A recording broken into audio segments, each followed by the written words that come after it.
Hola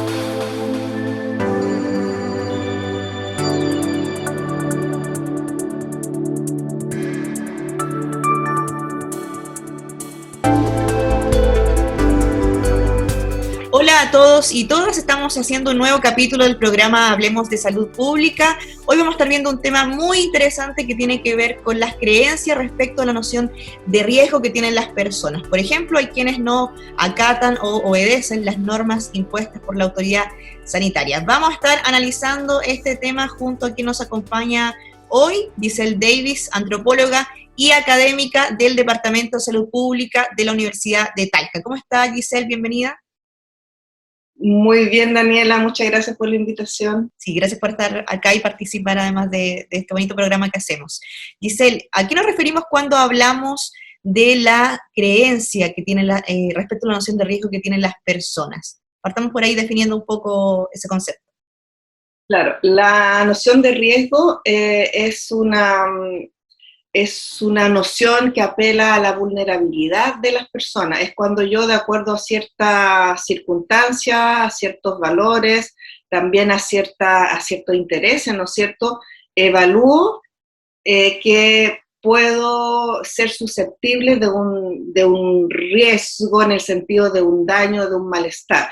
Ahora hay que diferenciarlo de la noción de peligro, porque el riesgo es la vulnerabilidad, ¿no es cierto? Pero el peligro es cuando ya realmente piensas que va a tener daño. En el riesgo piensas que habría alguna posibilidad de que tuviese algo negativo que me ocurriese. En el daño, claramente es que voy a salir con un daño propiamente tal, con un perjuicio. Claro. Eso. Ahora, importante a relevar en las nociones de riesgo, como en otras nociones que orientan la conducta humana, que es bien compleja la concepción y cómo yo construyo el riesgo, porque están los factores culturales. ¿No es cierto? La noción de riesgo tiene que ver primero con lo que mi cultura me enseña, que es transmitido de generaciones en generación, que es compartido, que podría eventualmente vulnerarme, ¿no es cierto? Y además, dentro de esa construcción cultural que tengo, está también cuando me siento vulnerada. Si yo no veo algo, no me puedo sentir vulnerada. Entonces, si mi cultura, por ejemplo, no tiene esa noción incorporada, por ejemplo, la representación de lo que puede ser, por ser bien básica, una infección. Si mi cultura históricamente, nunca he concebido o le he puesto una categoría a eso de la infección, entonces no me puedo sentir en riesgo frente a una infección porque simplemente eso en mi cultura no existe. Claro. Y a lo mejor si yo veo otras situaciones que a lo mejor para otras personas no son de riesgo, ya que esas situaciones apelan a mis valores, por ejemplo, si yo estoy en una cultura donde la relación de los géneros es intercambiable, ¿no es cierto? Hay culturas donde se asumen de forma intercambiable los roles de mujer y hombre. Entonces, si yo veo a un sujeto que tiene una identidad que es femenina y masculina a la vez, no va a ser una amenaza para mi cultura. No me voy a sentir vulnerable, pero si vengo de una cultura donde los prototipos de género están claramente establecidos como masculino y femenino, si veo una persona con rasgos que pueden ser entre medio de esas dos categorías, digamos, evidentemente que sí me voy a sentir transgredida porque es algo que es desconocido. Entonces, en síntesis, la noción de riesgo depende de las lógicas internas y los valores de las culturas, y es una herencia que es transmitida de generación en generación. Entonces, depende del grado de conocimiento que yo tenga acerca de una situación concreta. Perfecto. Y en nuestra cultura, ¿cuál cree usted que es la noción de riesgo que tienen actualmente las personas? ¿Ha ido cambiando durante la pandemia o ha sido la misma? O sea, absolutamente ha ido cambiando durante la pandemia, y además que está intrínsecamente relacionada justamente como con las subculturas, con las lógicas culturales de los grupos de pertenencia de las personas, y ahí está todo el tema de los determinantes sociales estructurales de la salud, que vendría siendo el género, o que vendría siendo la educación, que vendrían siendo las políticas públicas, la inserción trabajo, el acceso a la salud y además lo que se llaman los factores estructurales intermedios, que finalmente vienen siendo las condiciones concretas, ¿no es cierto?, psicosociales, conductuales, a lo mejor del entorno del ambiente, las condiciones concretas donde las personas viven. Entonces, ¿qué es lo que estamos diciendo aquí? Que no hay una población chilena. ¿No es cierto? Que los medios de comunicación transmiten una advertencia de riesgo aparentemente para una población homogénea. Lo que pasa es que nuestra población no es homogénea, entonces la forma que se descodifica el mensaje desde la televisión depende de dónde yo me sitúo en esta estructura, en esta posición social que depende, como había dicho, de los determinantes sociales y también de las situaciones concretas donde vivo. O sea, en definitiva, ¿qué es lo que significa? Que una persona que viene de un ambiente con altos niveles de educación formal y que además viene de ambientes donde por tradición ha estado interactuando constantemente con personal de salud, ¿no es cierto? Y que tiene una cultura de atención y de autocuidado y de prevención en salud, evidentemente que al más mínimo, a la más mínima señal de los medios de comunicación respecto a lo que es una pandemia, ¿no es cierto?, infección o un virus, inmediatamente empieza todo el repertorio valórico, conductual, simbólico, y además tiene lo que se llama el acervo cultural. O sea, tiene todas las herramientas conductuales, adaptativas, los conocimientos, ¿no es cierto?, como para poder blindarse finalmente frente a esa situación. Pero ¿qué es lo que pasa con una persona?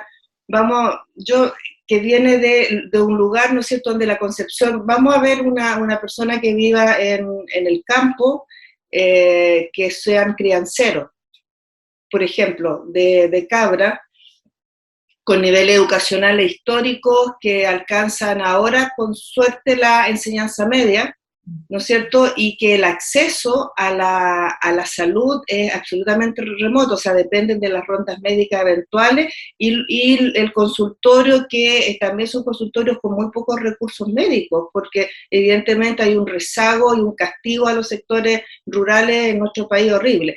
Entonces, si nosotros partimos de ese cuadro, cuando esa persona escucha esa noticia, ¿qué capacidad tiene de descodificar lo que es un virus, lo que es una infección, lo que es una pandemia? La capacidad que tiene es ir a su acervo cultural, ¿no es cierto? ¿Cuáles son las herramientas en la memoria histórica y cuáles son los referentes concretos, las personas desde la posta que viene una vez al mes, o a lo mejor la persona de la misma comunidad que es paramédico o que es enfermera, o la vecina que tiene una hija? Entonces esos son los referentes. Entonces imagínate tú cuál es la dificultad que tiene para poder reconstruir, ¿no es cierto?, adaptarse y poder construir su noción de vulnerabilidad.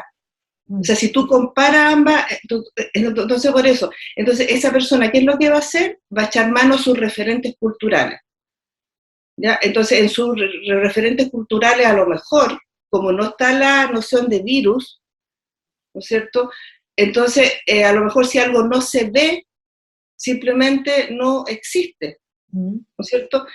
Y ahí vamos con toda la problemática que significa la educación en salud y la educación en general. Entonces se va a percibir mucho menos vulnerable al riesgo, evidentemente.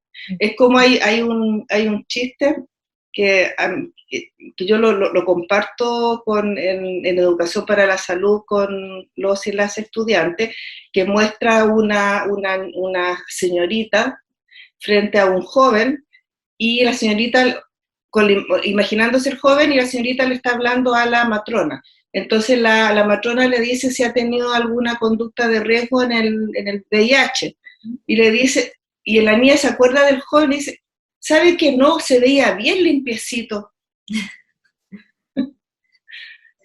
¿Ves? A eso es lo que me refiero. Se entiende. Profesor, es súper interesante lo que dice, porque muchas veces se ha cuestionado a las personas por sus acciones, por sus decisiones, sin comprender todo lo que usted menciona. Sí, efectivamente. Y sabes que además de eso, en la noción de riesgo y en todas las lógicas culturales hay una inteligencia y una racionalidad y una ponderación. Entonces, yo puedo tener una noción de vulnerabilidad, de riesgo, ¿no es cierto? Efectivamente tengo el suficiente acervo cultural y educacional y el suficiente repertorio conductual, ¿no es cierto?, para entender lo que allí me están diciendo. Pero tengo además, dentro de mi situación de vulnerabilidad, tengo otras situaciones de vulnerabilidad, no es la misma con la que convivo. Entonces, sí, por otra parte, digo, pucha, si no voy a trabajar, ¿no es cierto? O si realmente tengo los síntomas, pero si le digo a mi jefe que tengo los síntomas, o si voy a hacerme el PCR y la verdad es que yo sé que tengo la noción de riesgo, o sea, yo creo que puedo estar contagiada en este momento, entonces ahí opero en qué es lo que más me expone. A lo mejor el COVID me vulnera, hay una relación de riesgo, pero a lo mejor perder el trabajo me pone en peligro. Claro. Entonces opto, porque soy una persona inteligente que pondere y que tengo una mirada global, ¿no es cierto?, de mi entorno, de mi vida, de las personas que amo, hay toda una situación valórica profunda. Entonces, y eso no es que la persona necesariamente, no todo o todas la tienen consciente la complejidad de las decisiones que están tomando, sino que casi lo hacen por corazonada, digamos, o simplemente porque tienen los valores súper claros. O sea, yo prefiero enfermarme que poner en peligro, prefiero asumir el riesgo que poner en peligro a mi familia, por ejemplo. Claro. ¿Y ahí cómo se debería haber trabajado o cómo se debe aún trabajar ese tema para llegar a las diferentes realidades que tienen en nuestro país y finalmente que se entienda el mensaje o lo que la autoridad, por ejemplo, en este momento quiere decir? O sea, mira, ojalá fuese una cuestión de mensajes solamente, digamos, porque incluso con las campañas educativas más sofisticadas y cara a cara que se puedan hacer nos sirve si es que no se entrega una pensión universal básica suficiente para las que personas tengan la posibilidad de poder quedarse en casa, porque como te digo, hay lógicas culturales, somos personas inteligentes, racionales y con valores. Entonces, evidentemente que ninguna madre ni padre se va a arriesgar a que sus chicos pasen hambre porque por más que entiendan lo que está pasando. Entonces, el piso es otorgarle las condiciones concretas a las personas para que puedan concretar, ¿no es cierto?, tomar las medidas, utilizar el repertorio conductual, que es quedarse en la casa, las cuarentenas, todo eso, no socializar. Porque si no le damos las condiciones concretas para que actúe en el repertorio conductual, o sea, para que en el fondo para que tomen las medidas concretas que la autoridad les dice, es una simple ilusión, digamos. Es lo que se llama en psicología, yo vengo de las ciencias sociales, no soy psicóloga, soy antropóloga, pero es una cuestión como de doble vínculo. O sea, por una parte están diciendo quédate en casa, ¿no es cierto?, porque hay un riesgo, pero por otra parte no te están dando las condiciones concretas para quedarte en casa. Claro, no basta con decir quédate en casa solamente, o Claro. anunciar las medidas sin que se creen las condiciones. Profesor, ¿hay alguna diferencia entre la noción de riesgo que tiene la persona y su comportamiento real? Sí, hay diferencia entre o sea, de todas maneras, en el comportamiento humano hay muchos factores, nada es como tan 2 más 2 son 4, ¿no es cierto? Entonces yo puedo tener una noción de riesgo en algún momento dado y mantenerme acatando las medidas que se me piden, pero en algún momento a lo mejor aparece otra circunstancia, que son circunstancias intervinientes, que hacen que yo me salga de la conducta que había adoptado. Por ejemplo, estuve todo el tiempo manteniendo distancia y no saludando a las personas, pero de repente me encuentro con una amiga que no veía hace 10 años. Claro. Sin querer nos tiramos los brazos una de la otra y ahí se acaba. Claro. Entonces, están todas las circunstancias intervinientes que se llaman, que hacen que nosotros podamos modificar la conducta que adoptamos frente a la noción de riesgo. Ahora, hay otras también situaciones que hacen que nosotros podamos cambiar nuestras conductas que habíamos adoptado para nuestras conductas protectoras, porque sabíamos que había un riesgo, que tiene que ver con lo que se llama la disonancia cognitiva. Cuando a mí me están diciendo, yo tengo, por ejemplo, soy una persona que sí tengo todas las herramientas culturales, valóricas, educacionales, las condiciones concretas y los repertorios conductuales, ¿no es cierto? Todo como para mantener las medidas.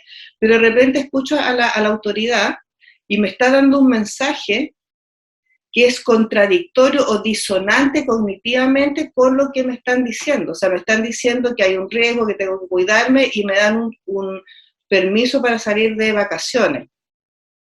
Entonces, es como un cortocircuito, una disonancia cognitiva, ¿no es cierto? O sea, me dice, mira para acá, y después aparecen otros mensajes como el carne verde, por ejemplo, ¿no es cierto? Entonces, cuando los referentes se deslegitiman, porque la autoridad es el referente, cuando me envían mensajes contradictorios que hacen que me ponen en una situación de disonancia cognitiva, ¿qué es lo que hacen las personas? Generalmente cortan, filtran, ¿no es cierto? Se deslegitima el referente y empiezan a actuar, tomar las decisiones dentro de su propia lógica, porque el otro ya está deslegitimado. Perfecto. Bueno, vamos a analizar también qué pasa cuando las personas comienzan a tomar sus propias decisiones o bajo su propia lógica. Vamos a hacer una pequeña pausa y ya regresamos.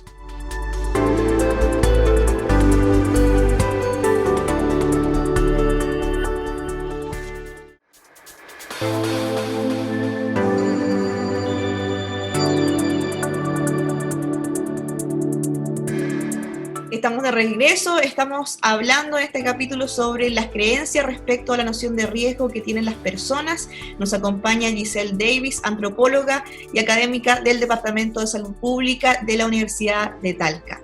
Giselle, estábamos conversando sobre muchas veces los factores que influyen en las decisiones o las acciones que puedan tener las personas. No es un tema tan fácil, es más bien compleja la situación, y le preguntaba qué pasa cuando las personas ya, debido a estas indicaciones o medidas, se sienten un poco confundidas y pueden tomar sus propias decisiones.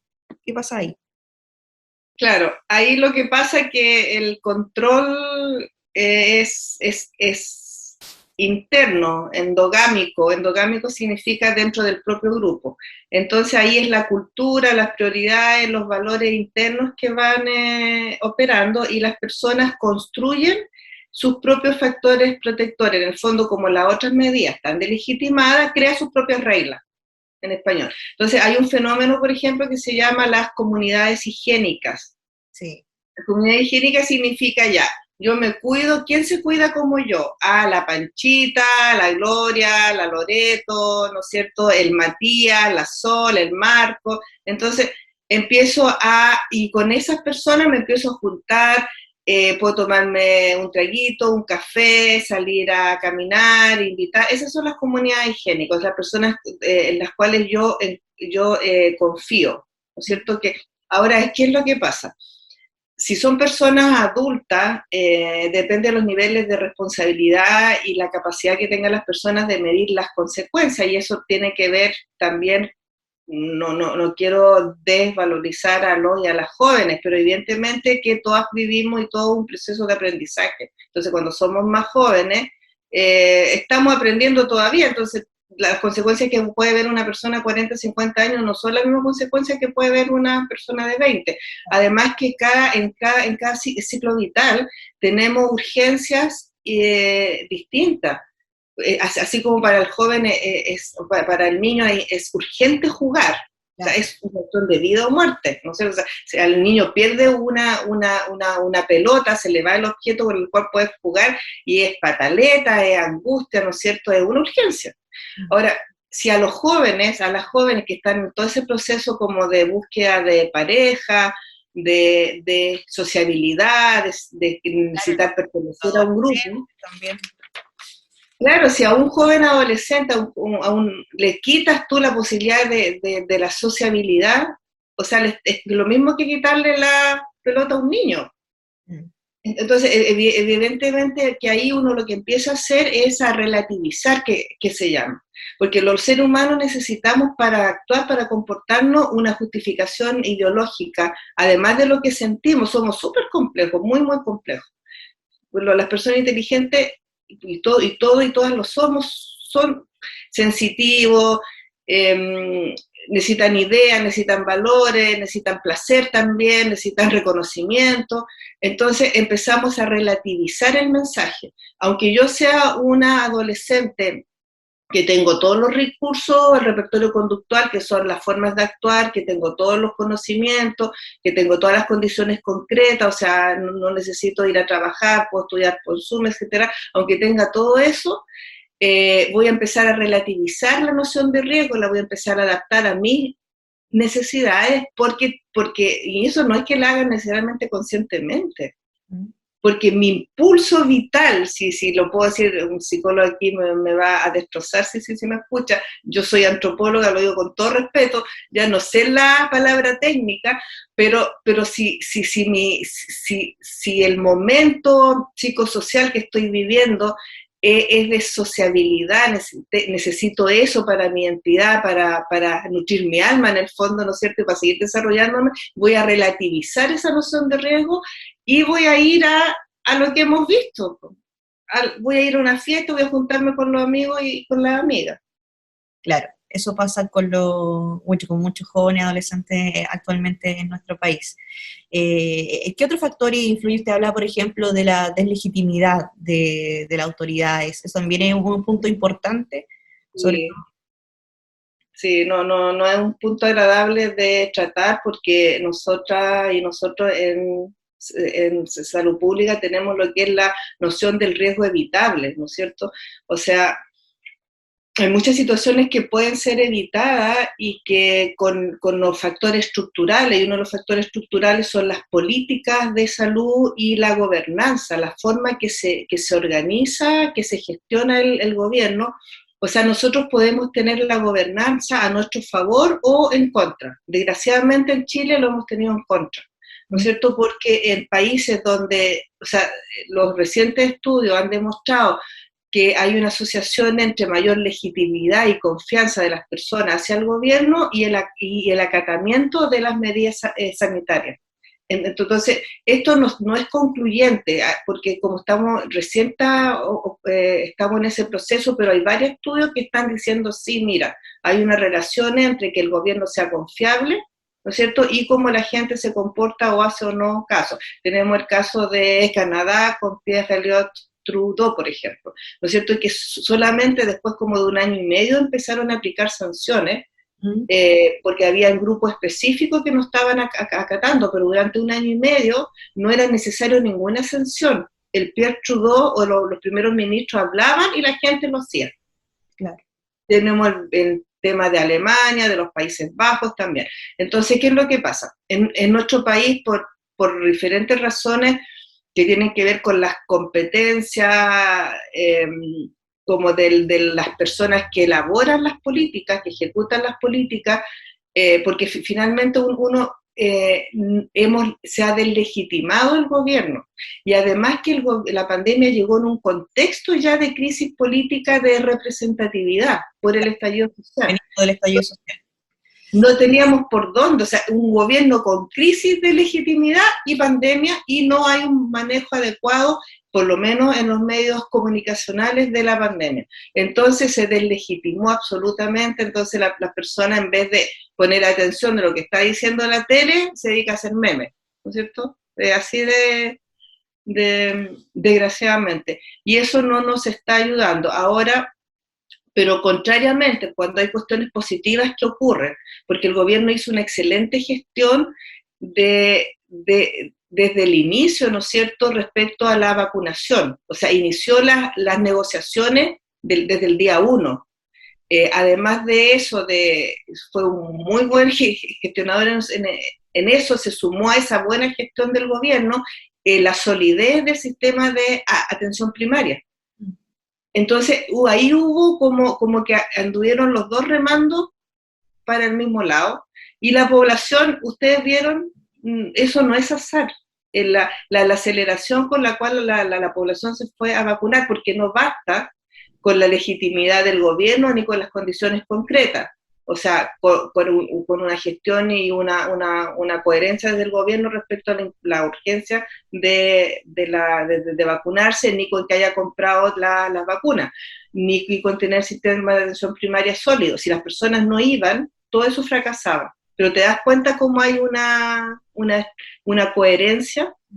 Entonces, lo que es triste es que hubiésemos podido hacerlo perfectamente, esto hubiese sido bastante más llevadero si hubiésemos tenido un gobierno consecuente, coherente, con un discurso legitimado en la población. Entonces así no estaríamos como cada uno haciendo lo que desde nuestra propia lógica suponemos que es mejor. O sea, no estaríamos nosotros, la ciudadanía, gestionando nuestra noción de riesgo, sino que tendríamos a alguien en quien apoyarnos, que sería alguien creíble, que sería el gobierno. Claro.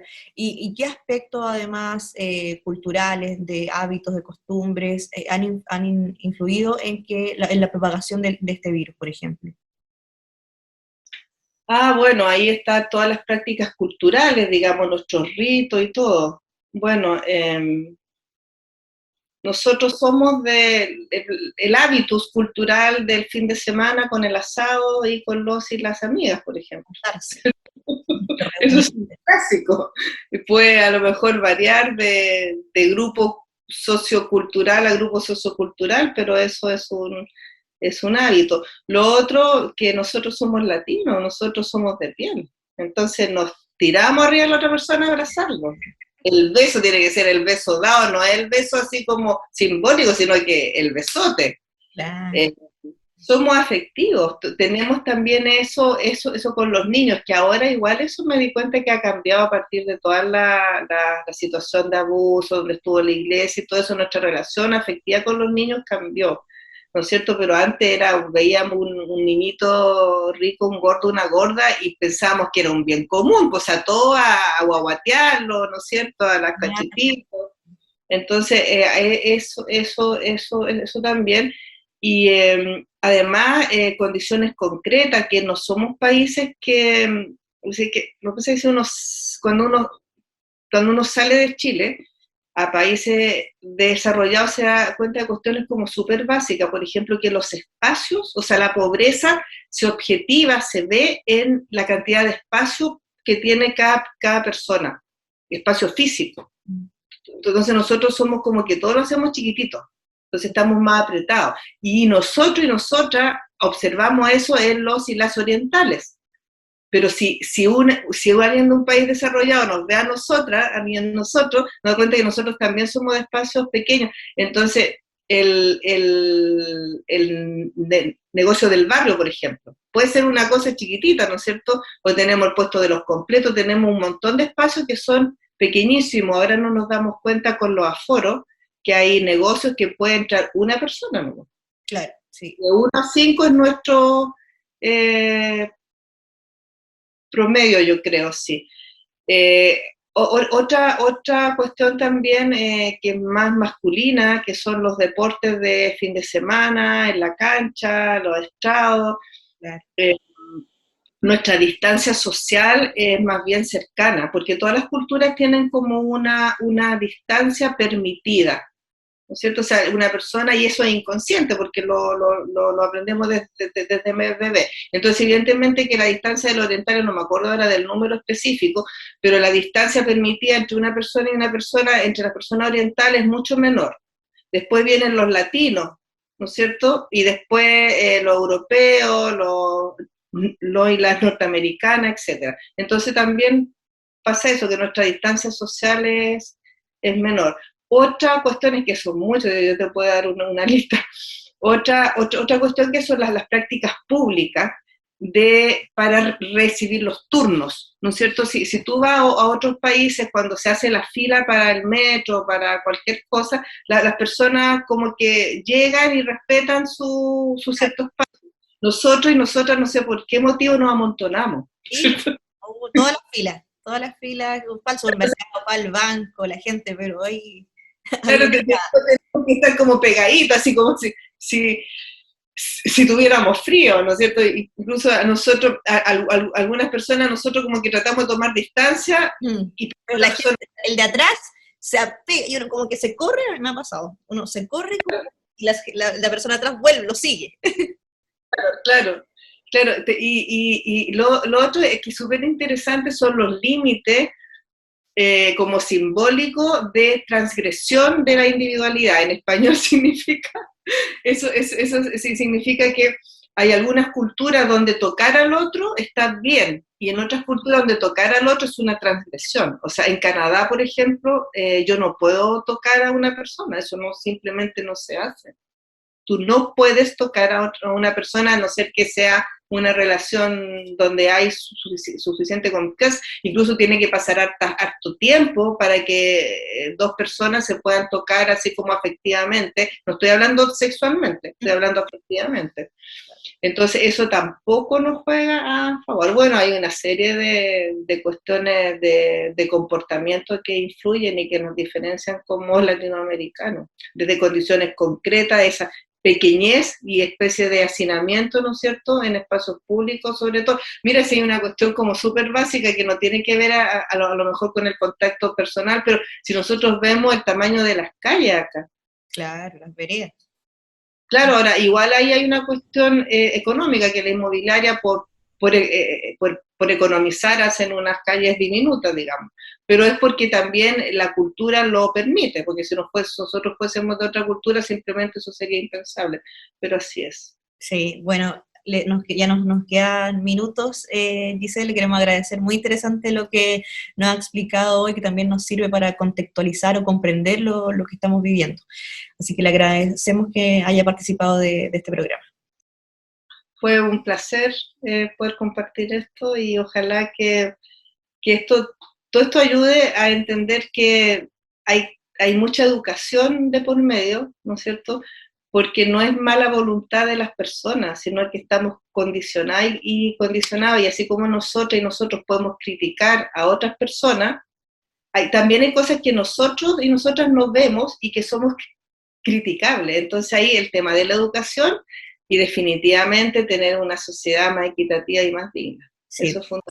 De todas maneras, nos quedamos entonces con ese mensaje, y nos despedimos.